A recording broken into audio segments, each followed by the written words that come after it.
So, I've made a lot of videos about Kepler and related topics, right? And yes, I am a fan of the group, but I'm more interested in the culture around the group and their management, and in how being an experimental group created through an experimental show affected both the group and their fans, and the legacy of produce. Anyway, the point is, I've been very vocal about how poorly managed I think Kepler have been, right? So much so that I felt the need to rewrite their whole career. I do want to say though, I'll discuss this in a later video. I don't think Wake One is the worst company. I don't think Wake One are actually terrible at management. When I talk about how poor Kepler's management is, as far as the wider K-pop industry goes, their management is quite good. It's just very poor in relation to what their overall success could have been. And I can't decide if I was pleasantly surprised or unpleasantly surprised, but I was somewhat surprised nonetheless when a few months after I released that Rewriting Kepler video, they actually started following the plan I set for them.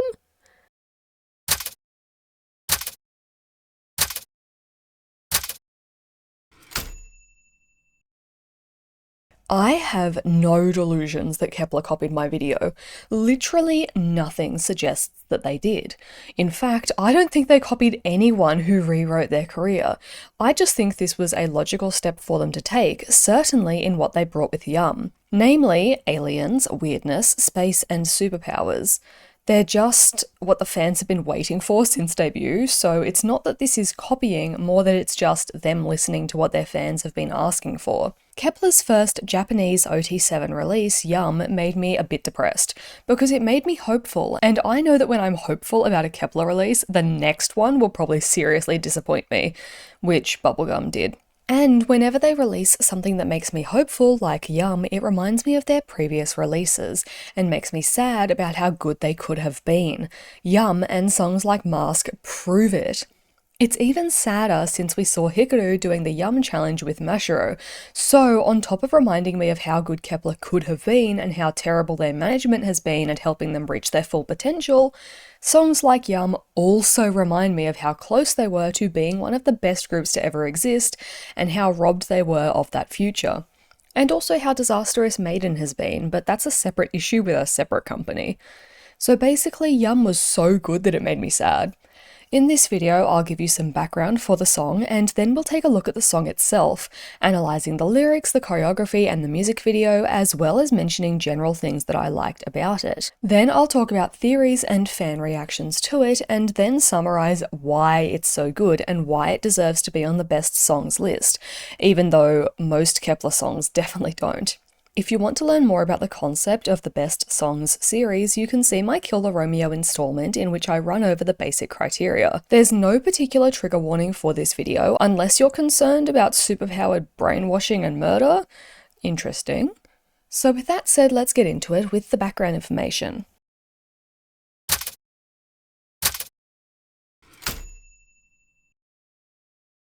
Kepler first performed a shortened teaser version of Yum at their concert tour Beyond the Star in Yokohama in March 2025.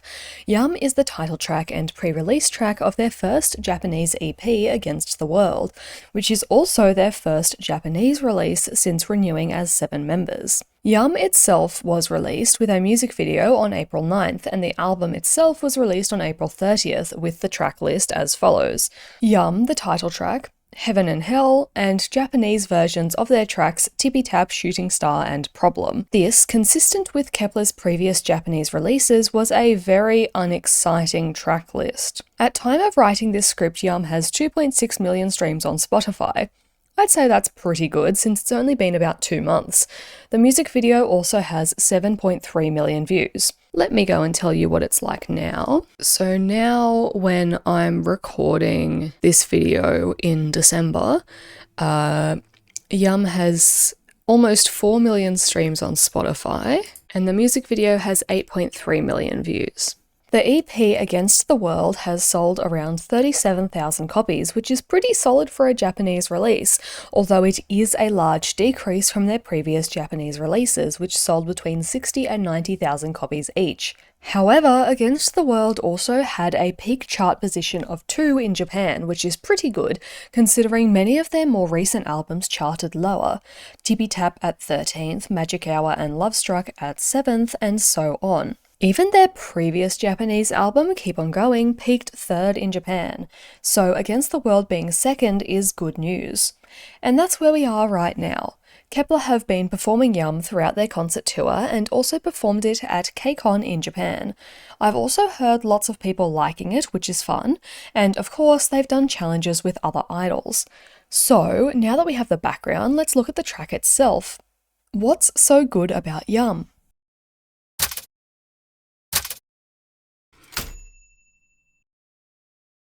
In this section, I'll analyse everything there is to analyse about the song, the lyrics, choreography, the music video, and so on. I'll also talk about other things that I think are important and or just good in general, for instance the styling of the members, theories about the song, and the concept in general. So let's get into it, starting with the lyrics.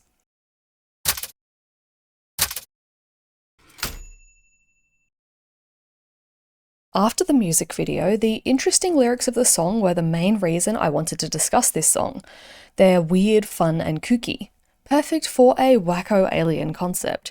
For this lyric analysis, I used blue to represent general themes, red to represent darker or more gothic themes, and purple to represent themes and motifs related to the lavender aurora, which is the final goal of Kepler's career, and represents the unification of Kepler and Keplerian. That isn't just part of my rewrite of the group, guys. I'm not crazy, it's part of Kepler's original storyline. I'm not gonna lie, some of this colour coding was a bit inconsistent and kind of meaningless, but I'm sure you'll be able to understand my analysis regardless. The song does something I've been wishing for Kepler to do for a long time, as you can see in episode 9, and that something is to give them superpowers which they abuse, and to give them a kooky alien storyline. This song actually executes this idea really well, since the lyrics have double meaning which can be interpreted either as Kepler as idols being confident on stage and growing their power as a group, or with a more sinister tone as them being aliens who literally mind control people, Pied Piper or Nakken style, to dance to their deaths, and take over the world with their music while consuming people's souls. Okay, it wasn't like quite that sinister, it was close, but not quite that sinister as Kepler promoted it, but it would have been a cool way to take their concept. And considering the success of things like Heya by IVE and the success of K-pop Demon Hunters, I think it would have been well received too. Mind you, I think Kepler would be better received with literally any storyline, no matter what it was, so Anyway, let's talk about the lyrics. Starting at the start with apparently this is a refrain.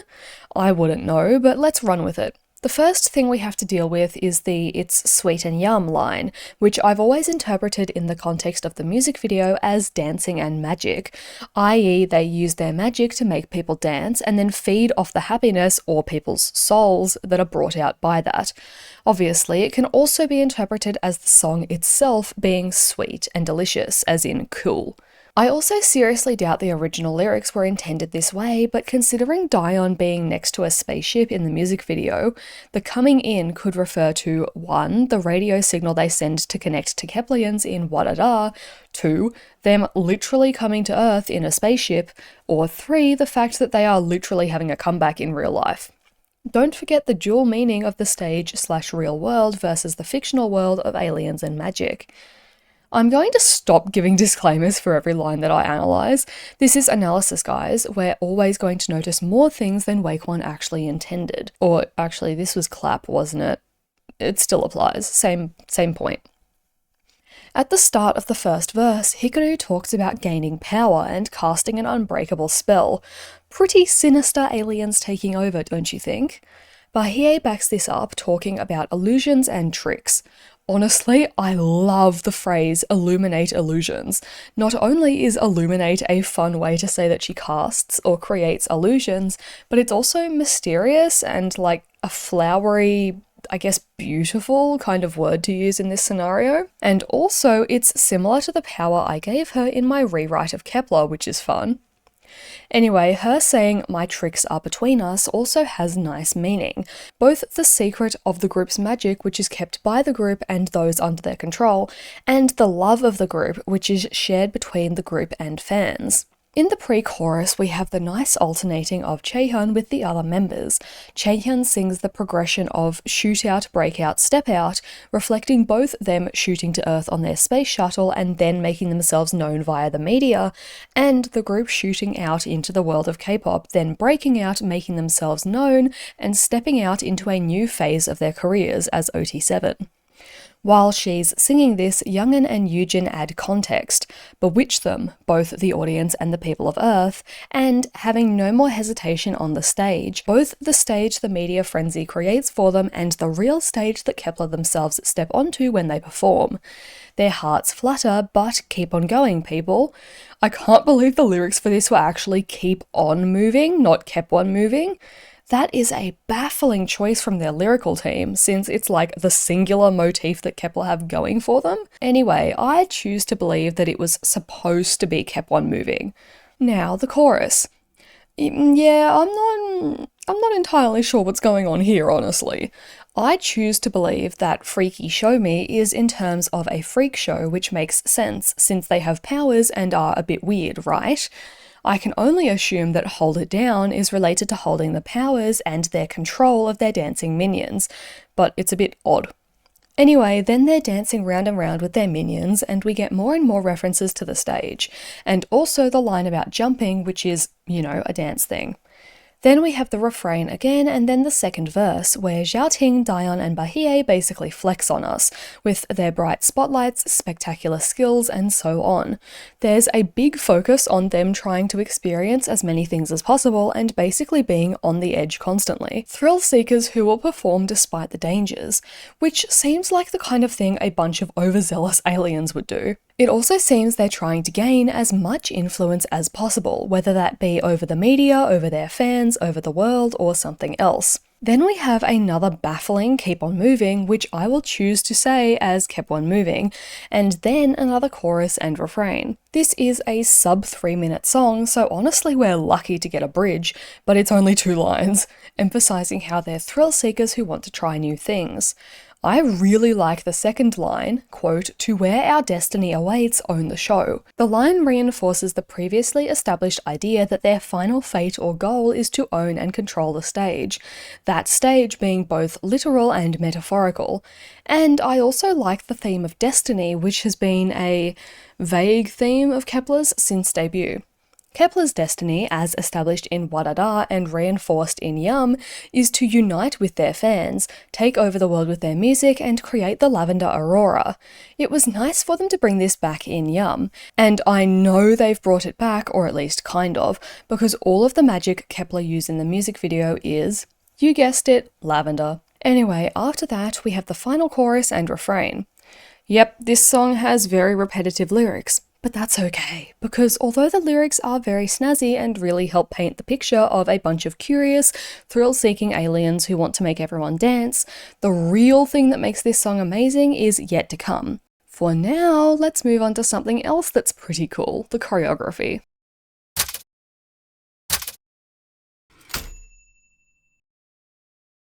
The choreography is delightfully weird. It's quirky, fun, funky, and energetic. It has groove and swag and is a wonderful blend of elegant and evil, a concept that I think suits Kepler very well and should basically have been what their original concept was. See, again, episode 9. The choreography alternates between fast movements and slow, controlled ones, showing Kepler's duality, power, and prowess. It nicely indicates their presence in different worlds and is designed to make you dance, as in, make you dance, bewitch you into dancing until you die, I guess. This feels like a borderline magical girl villain dance and is very fun and on theme for the lyrics and my desired Kepler concept. There's also lots of eating, literally and metaphorically. Think of Ives' Heya. Hey, that was a song that I literally wanted Kepler to take inspiration from in episode 9. Do you see where this is going? Anyway, I only have two issues with the choreography. First, the choreography, as with the song, is way too short. And second, what is the deal with that light reflecting off the mirror in the back? Like, it's really annoying and distracting. Why didn't they get rid of it? Okay, so with that said, let's get into the actual analysis of the choreography. Hi everyone, at this point it should be unsurprising, right? They copyrighted, okay, this one is a bit surprising. They copyrighted the audio for the dance practice, which is listed as the Korean version, even though it's the Japanese version. But the audio for the dance practice is copyrighted, but not the actual video. So what I'm going to do is try to put an instrumental over it so that it's not just completely silent. But if they copyright the instrumental, which I'll link in the description as well, like the person who made the instrumental, then I'll just have to not include any audio, and I'm sorry to say that you'll just have to stare at the awkwardly quiet dance practice. But like, we should all know how the song goes at this point, guys. So like, just boogie to yum, you know?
I love it so much.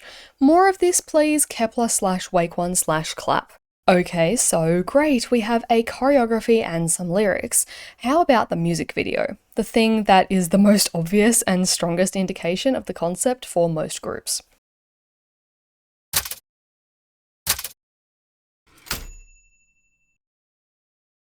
You know how I said there was something other than the lyrics that made this song truly brilliant? Yep, it was the music video. I saw the music video and went, hell yeah, this needs to be in my best songs series. Yum's music video wonderfully displays the song's concept of kooky aliens coming down from Earth and possessing everyone with their need for dance. It also, as with the lyrics, has some vaguely sinister gothic elements, like that creepy smile that hangs over everything. It's very much a dance until you're dead kind of music video, except instead of dancing and having fun until you die of old age, this is literally dance yourself to death. I also love the cinematography of this one. There are so many strange and unexpected camera angles, and the pace of editing is super fast, which fits the song. The music video also uses a 4:3 aspect ratio, which gives it an unusual and old-fashioned film vibe, like found footage, except of course the actual video is very high quality and polished. Another thing I like about the video itself is, say it with me, visual storytelling shortcuts. We instantly know that Dion's an alien because she's in the middle of a brown grassy field with a burning UFO behind her. Alright, let's discuss. The opening shot shows the girls entering the home of the family they possess. Presumably they are either currently invisible or they just can't be seen because literally no one's looking at them. I think the sideways walking they do is a great way to express how they're not actually human, and the start of the dance does the same thing. It feels unnatural and almost falls into the uncanny valley. This leads us nicely into a policeman finding Dion, next to what is presumably her spaceship in, like I said, the middle of a crop field. The great storytelling shortcut I mentioned earlier. The transition from her weirdly dancing and him being confused to her teleporting on top of his car feels like something straight out of a horror movie. Similarly, Hikaru is found by a bus driver and quickly takes control of both him and his vehicle, showing how the girls can bend reality or at the very least have telekinesis. Next we see Bahie, who has taken over some kind of tractor buggy thing and is using the radio discs on it to spread the girls' power further. I think the transition from her part to Youngin and Chaeyeon's, where Chaeyeon's massive foot comes down behind Yujin, Bahie and Dion, is another great example of the kooky nature of the song and editing of the music video. Also, the fact that the two outfits the girls wear in this video are either all white or all black suggests the aliens have a hidden good and a hidden evil side. Bahie's hood and Youngin's elf ear cuffs especially seem a bit evil, or at the very least witchy. Witchy aliens, how cool. This is what Isno should have been. At this point we see that the girl, the first to fall, has been possessed, and Youngin has also shown up to surround the policeman. Kepler seem to have brought with them these lavender tentacle things, which is certainly a very interesting and Lovecraftian way to represent Kepler's lavender aurora. You know what? I'll take it. We haven't seen the aurora in forever. Yujin has also invaded I think the girls said in the behind the scenes video that this was a restaurant. I'll say restaurant. Youngin and Dion have possessed the policeman, and Hikaru and Dion have turned the bus into a slab of jelly. Jelly seems to be a theme in this music video. It falls around the group in the chorus, so presumably some part of their reality bending is turning things into this jelly substance, and Hikaru bending it earlier could have been the precursor to this. The question is then what the jelly means. Oh, the only thing it reminds me of is this book that I read earlier this year called Blood Music, where like everything congeals across the entire planet into this like jelly substance. It's crazy. I'll discuss it in a future video. Anyway, I don't have a good answer for you for what the jelly means, but I can say that the jelly is lavender and the jelly bounces, which seems about as dancy as an inanimate object can get, so, you know, do with that what you will. Then the little girl possesses her mum by proxy, and during the second chorus we see the creepy artificial smile show up. Kepler's power and control is growing, and they're basically consuming more souls.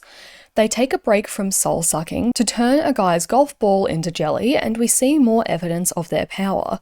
They're now the subject of every TV channel. Zhao Ting has taken over the restaurant, and Bahie and Dion have possessed everyone at this beach. At this point, Kepler have complete control, and everything starts going a bit haywire. We start having electrical malfunctions, and we can see from this trippy shot, everything is going haywire in the Kepler realm too, and they're multiplying infinitely. Also, even the cameramen aren't safe from them. Youngin's backbend is another good example of something in the choreography which is technically possible, but also just so bizarre that it has an uncanny valley feel. Also, in the back of this shot of Eugen dancing, we can see Dion telekinetically throwing people away, which lends disturbing context to the earlier shot of her and Bahie on the beach. In that shot, everyone is bewitched watching some floating objects in the background, but Dion throwing people makes it clear that these objects are actually people that Kepler have presumably killed. Lovely. To end the music video, Kepler posed dramatically and we see the restaurant peaceful and normal, meaning that either 1, all of this was more just reality bending and they're playing with people's minds without affecting the real world, or 2, we've snapped back in time and the invasion hasn't happened yet. No matter which option you go for, it's cool and creepy. So yeah, that was the music video for Yum. It's only 2 minutes 40, so there's not much they can put in it, but regardless, it was a pretty good package.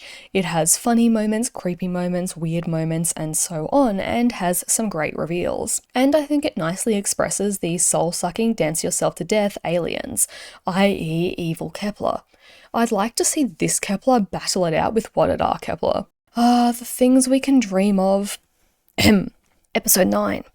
At this point, I'd just go straight into the other fun details about this song, but the thing is, Kepler actually released a Korean version of this song too, which changed a few things. Kind of.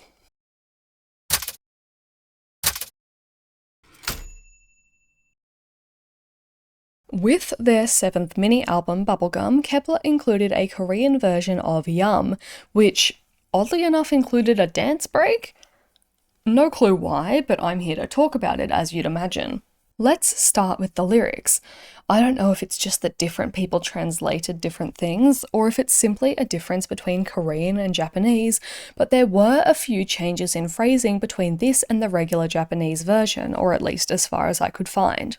First, in Bahie's first line, instead of saying I illuminate illusions, she apparently says I'll shine my fantasy for you, which is nice if you consider it in terms of the Lavender Aurora being a fantasy, the ideal world for Kepler and Keplerian, but is significantly creepier if you consider the fact that the fantasy, according to the Japanese version, is an illusion. The Korean translators claim the second verse is, quote, "The spotlight keeps going, a unique style running as it leads me, my way no matter where I go. Even the thrill I taste it, no trial can change my show."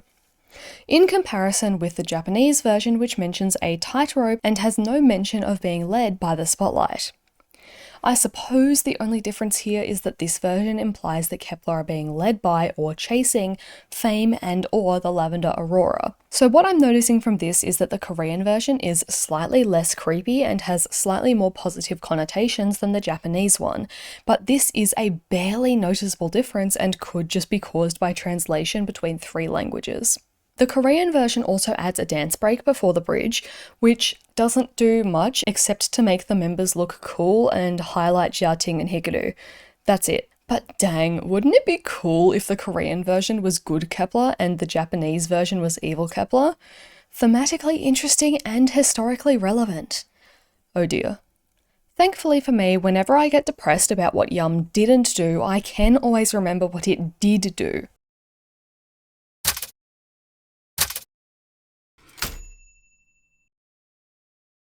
Sadly, something it didn't do was have a Mama performance. Like, why weren't Kepler at Mama? What it did do being be closer to my ideal version of Kepler than before, and also actually have a unique and interesting concept. I mean, it's not like Kepler ever didn't have something unique going on, but let's just say there is a significant difference in levels of generic between Up or Giddy and then Yum. So first, like I mentioned, the Lavender Aurora returns. I may be misremembering, but I don't think the Lavender Aurora has shown up since What It Are. I mean, lavender has always been Kepler's representative colour, so of course we saw it in things like their sashes on Queendom, and in some of their styling for We Fresh and Shooting Star, but the actual Lavender Aurora hasn't been a thing since What It Are. Even in Shooting Star, where they merged with their celestial selves, there was no lavender as you'd expect. Actually, looking back, it's kind of crazy that the Lavender Aurora didn't show up in Shooting Star, considering that was literally supposed to be their disbandment song. When else would they achieve the aurora, the representation of their dreams, if not at the end of their careers? Poor Kepler. Mind you, this probably comes from the two suns just being forgotten after queendom, and since the aurora comes from the suns, well, it's obviously very different in Yum. The lavender isn't so much an aurora as a representation of Kepler's powers. When they use their telekinesis or possess people, their eyes and their victims' eyes glow lavender. The jelly they make is arguably lavender, and the light they control is lavender, including the weird tentacle things. So, I suppose it's morphed into a representation of their power in general, but it's still pretty cool to see it come back regardless. I was happy at least. Second is the styling. I thought all of the styling for Yum was good, and as I mentioned during the music video analysis, I especially liked the contrast between the black, witchy outfits and the white, ethereal ones. But the white ones are vastly superior in my opinion. Mostly because they, one, have some medieval elements like Bahie and Eugen's corsets, and I love corsets and old-fashioned styling, and two, have lots of butterfly and like flying pearl embellishments. If you look at the concept photos, they're actually pretty boring outside of the fact that all of the girls have very long and sharp nails, perfect for stabbing into people's brains and sucking their souls out.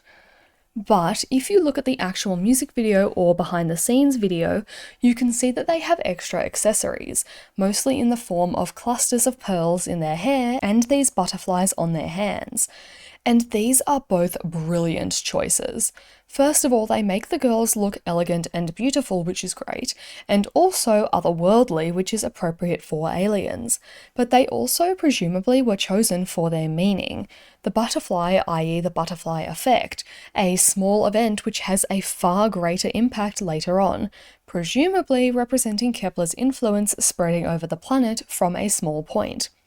Also, the butterflies are spiky, which is creepy. And the pearl clusters look like antennae, either space antennae or just like, you know how aliens tend to have antennae? Yeah, that. Also, they have a lot of sharp metal accessories. For instance, at the start of the behind the scenes music video, we can see that Bahia is wearing bracelets that look like circles of thorns. Are they representations of her power? Are they the evil version of herself chaining the good version of herself? Is it showing that she's holding her full power back lest she blow up the world or something? Regardless of the intention, it's cool. Honestly, the intention was probably just for it to be cool, and maybe a little bit sinister and creepy. Maybe I am Delulu, believing that Kepler have managers with creative vision. Either way, this makes Kepler seem like magical girl villains, which is great. I also know it's coincidental, but I find it hilarious how many things in Yum come close to the Kepler I planned in episode 9. Antennae, butterflies and the butterfly effect, superpowers and them abusing their superpowers, the lavender aurora, magical girl inspirations, eating people's souls like Ive, and evil versus good Kepler abusing their powers. And the white outfit styling is to die for. It's styling like this which makes me think, like, maybe I do want to be an idol just so I can be styled like this. And then I remember everything else about being an idol. Whoops. Oh, also, rapper Bahie is back in this song, and I do love a good rapper Bahie. I don't know why, I just find her rapping funny, interesting. A kick in the face of the antis? Who knows? Funny probably makes it sound a lot worse than it actually is. Like, I think I just find it satisfying in some unusual regard. Or just satisfying in general.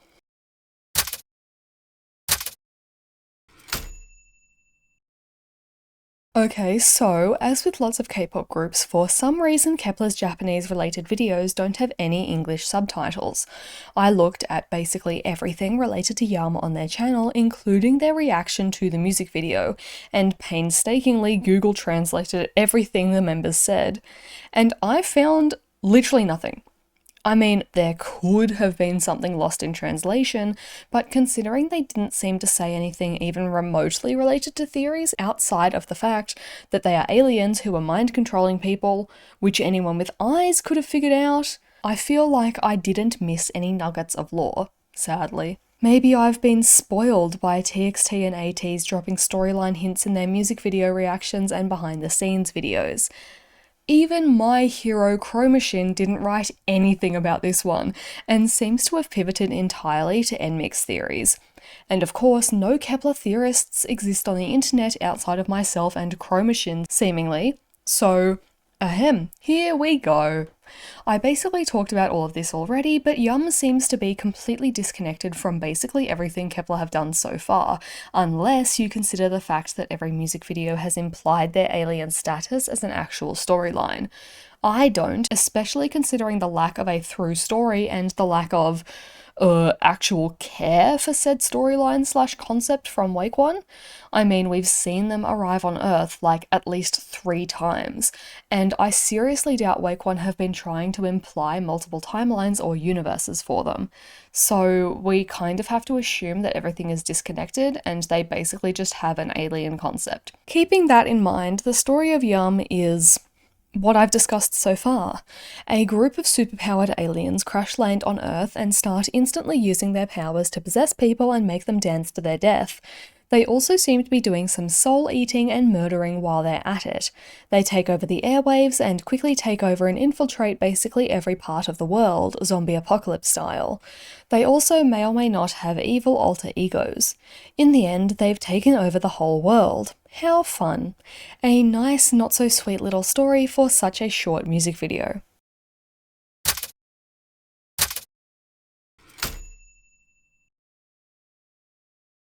Okay, so why does this song deserve to be in the best songs catalogue?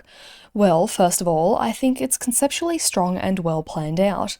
The lyrics, choreography, visuals / styling, and music video work together well to create a cohesive and high quality final product.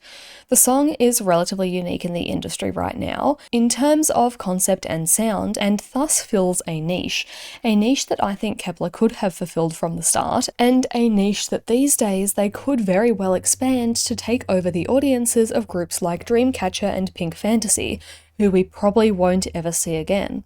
Any sort of dark, supernatural, or alien or magical girl group is missing from K-pop right now, and Kepler showed with this song that they have the potential to fill that niche.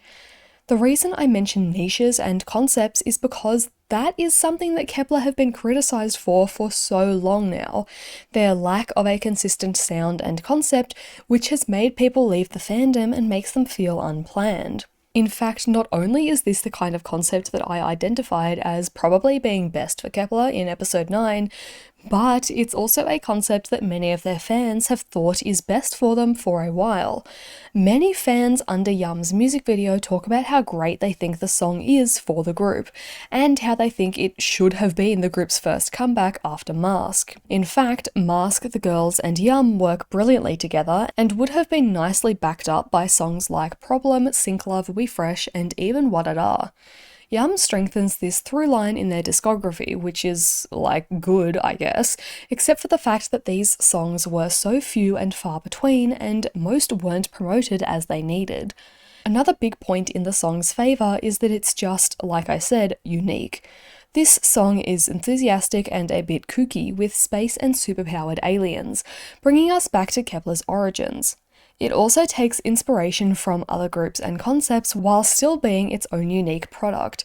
For instance, I'm certain there are parts of Islet, Esper, and ATs in this song. Again, a unique niche they should have taken advantage of and should be taking advantage of now! Right now, Wake One! Unfortunately, they did not really take advantage of it with Bubblegum. It also doesn't hurt that these were the groups I took inspiration from in episode 9, so of course I'm happy to see Kepler come closer to the concept I wished on them. It also uses those classic visual storytelling shortcuts that I love in K-pop and have talked about several times in this video already.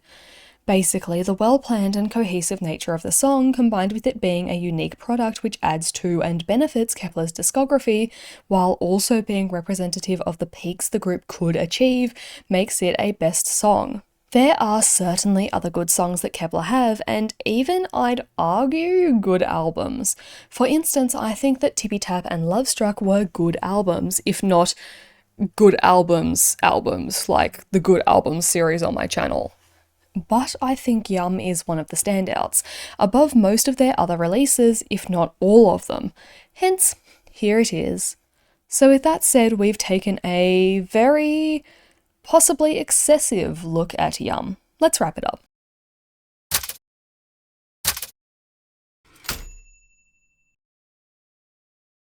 Yum is a great song which is lyrically interesting and well considered, and conceptually well realised in the various aspects of the song.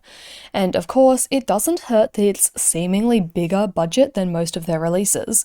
How odd that their first Japanese releases, 7, seems to have a bigger budget than most of their Korean discography combined. I guess they really are popular in Japan. It's deeply depressing that this song came out so late in Kepler's career. This is the direction they can and should have taken all along, and this song is yet more proof of how good they could have been. I mean, they didn't even have to take the Yum direction.